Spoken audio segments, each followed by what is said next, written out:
The first half of 2026 is officially in the books, and in today's video, I want to open up my actual brokerage account and show you exactly how every single position that I hold has performed over the last 6 months. We are looking at 6 positions in the entirety, but I did finally add a 7th position. We're looking at the real numbers. We're not looking at the estimates. No theoretical backtesting here. It is going to be my portfolio in black and white, what actually happened in the portfolio with my money over the last 6 months.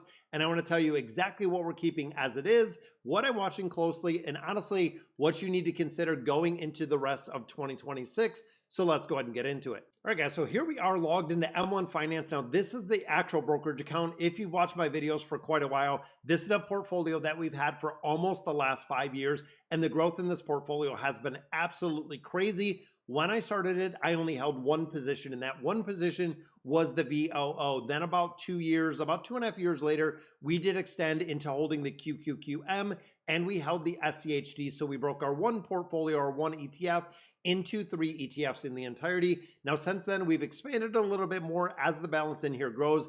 As it sits today within this portfolio and our debt-free journey, we are at $488,000. And you'll notice in the last day, we're up 1.7%. And when you start getting to the larger numbers, that is $8,500 in a single day that the portfolio, like I said, this isn't something that I log into every day. We're not checking the balances.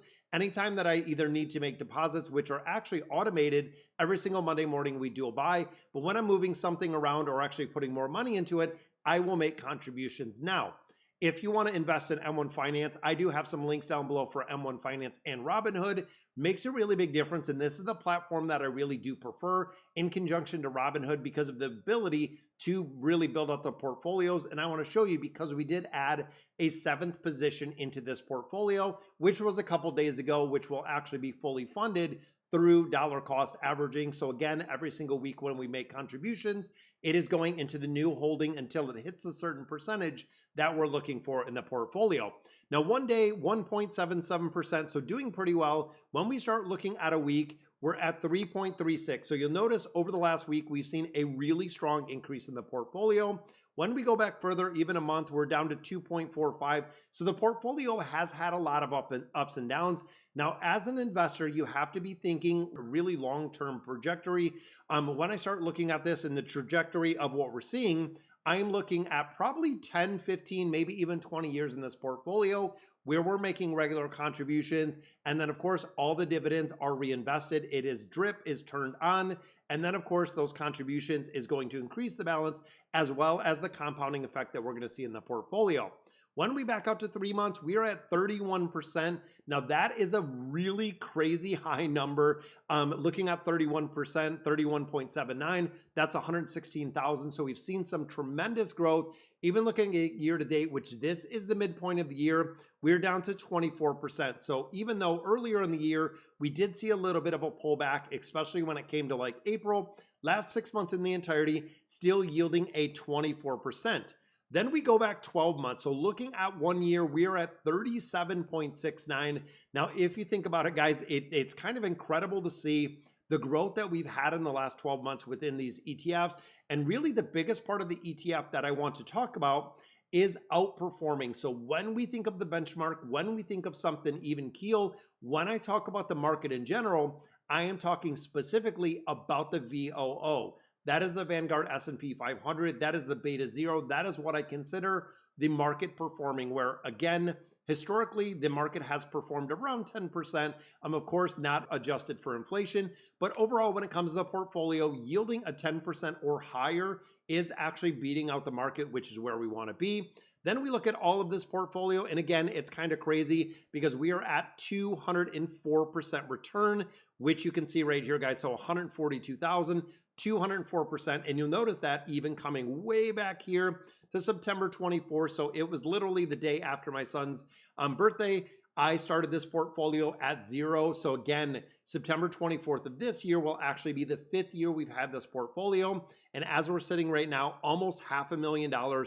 And I want to break this down because when we start looking at the performance, current value is 488, net cash flow 353. So again, over the last 5 years, we have been making a lot of contributions in here. Now, the way that I can do that is we only have one bill. and only one thing that we pay for my wife and I, which is our mortgage. Now, mortgage is at 2.25%.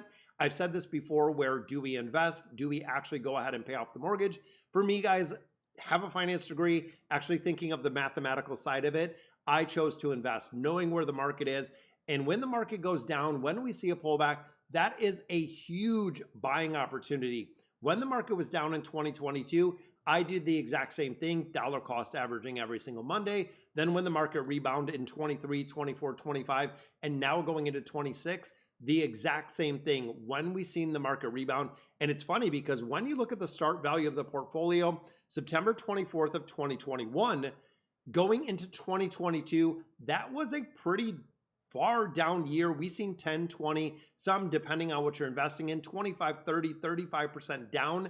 I invested through the entire down market for the entire year. Now, of course, when you're investing as the market continues to drop, like Warren Buffett says, if there's blood in the streets, it is the time to buy, even if the blood is your own. Really took a lot of discipline, really took a lot of logic and a lot of reasoning to continue to make purchases on a regular basis when the market was going down and when it was showing red across the board, because I got into this market and got heavy into this portfolio right about the time that the market did really do the correction. Now, in addition to this, guys, I do have IRA accounts. I have 401k accounts.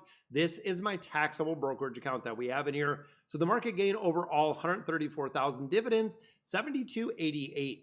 Now, there's a reason why we have a very low dividend in here, primarily because this is a taxable brokerage account. With what we're earning right now with tax bracket we're in, we want to make sure that we're really minimizing those dividends that are coming in, because I don't want to pay additional tax on dividends.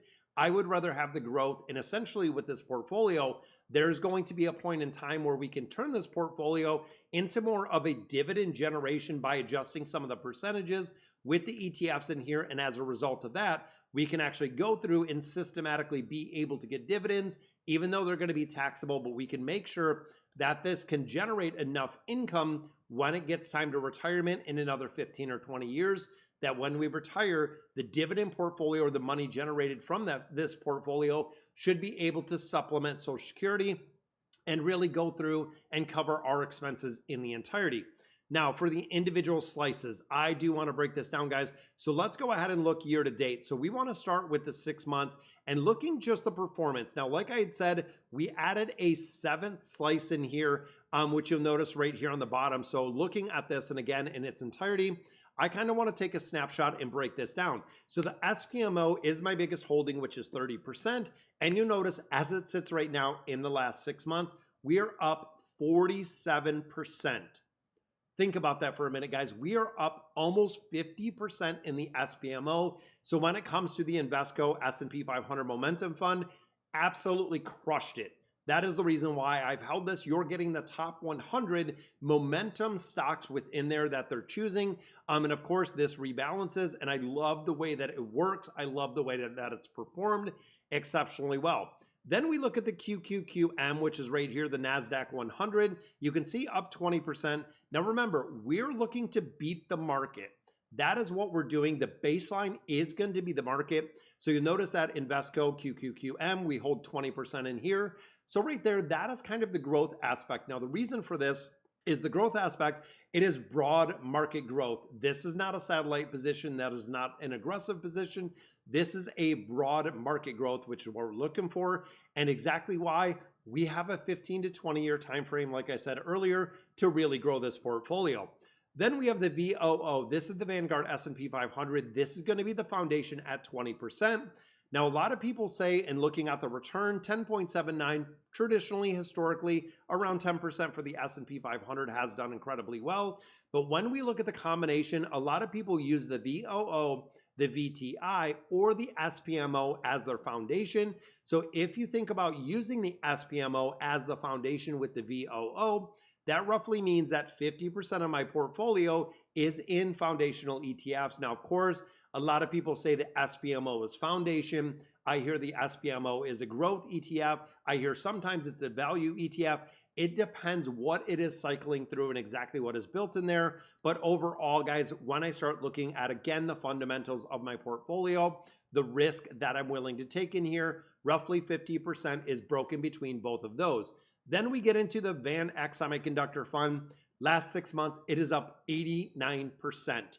That is right. We see almost a 90% increase with the Van Eck Semiconductor Fund, and overall absolutely crushing it. Now the SCHD 11.06, so this is still outperforming the VOO, even though this is kind of a hedge when it comes to being very reserved or a lot more of a value side versus the Vanguard S&P 500, which can be a lot more and is tilted right now because of the size of the companies towards a lot more of the tech, towards a lot more of the growth. Now the SCHD, you'll notice right here that I am setting at 8.7 and my target is 5%. So I did take 5% of the SCHD, allocated it right down here to the SOXQ.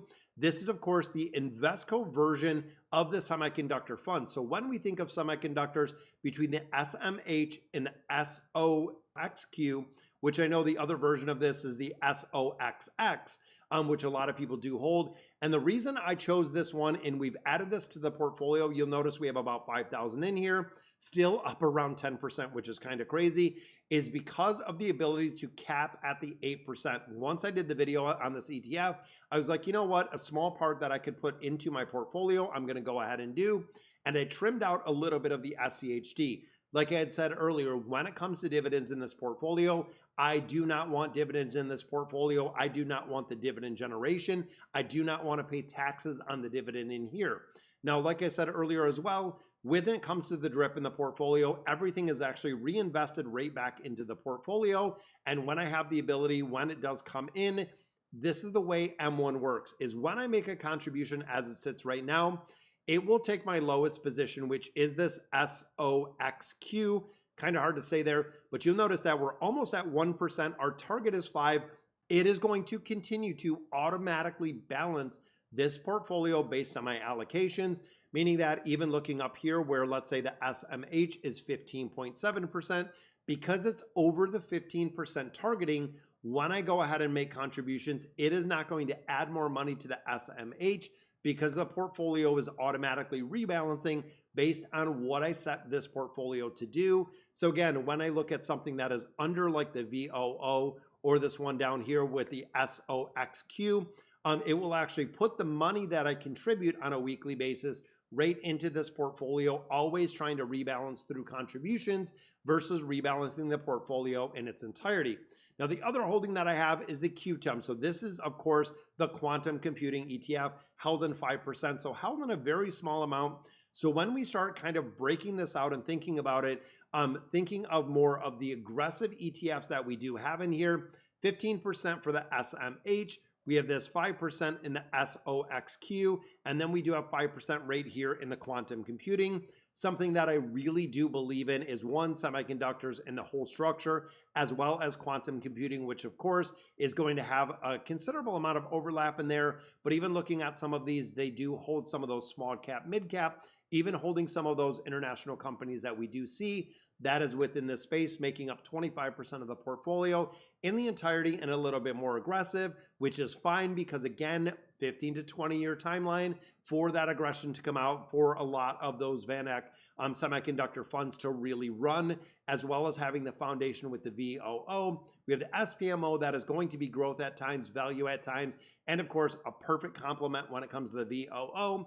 QQQM is of course going to hold and stay steady when it comes to the broad market, low cost, really indexed ETFs in the entirety. And the SCHD, this is going to be the hedge over the next couple years, where if I add a percent to it kind of here and there, whether it's through our contributions, whether it's through growth, there's going to be a point where I can actually add a few more percentage into the SCHD, make up the difference through contributions, and then of course, take the dividends out of the portfolio instead of reinvesting once I need it. So my goal with this portfolio, and again, just thinking generally where we're sitting with the balance and everything else, is having at least another decade of contributions. And even thinking where we've grown right now is it's almost like a snowball.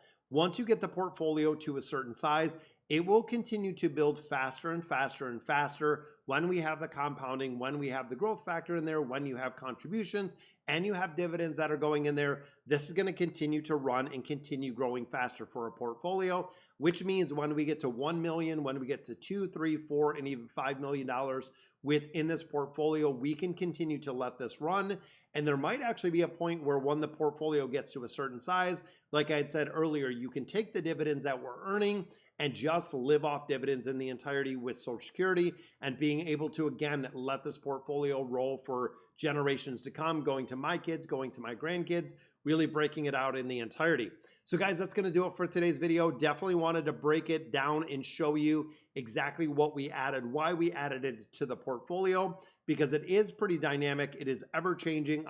But honestly, when it comes to fundamentals, when it comes to rules in the portfolio, they stay 100% the exact same. I've never changed in the last 5 years with this portfolio. And even thinking of 401k in the last 20 years, I buy when the market is down. I buy when the market is up. It is really the consistent contributions in the portfolio that has grown it to where it is. So if you do have some questions, guys, definitely drop them down below. I answer every single question that we get in there, but let me know in the comments what you guys think about the portfolio, if there's any changes that you would make percentage-wise or even the ETF holdings. And as always, thank you guys for watching.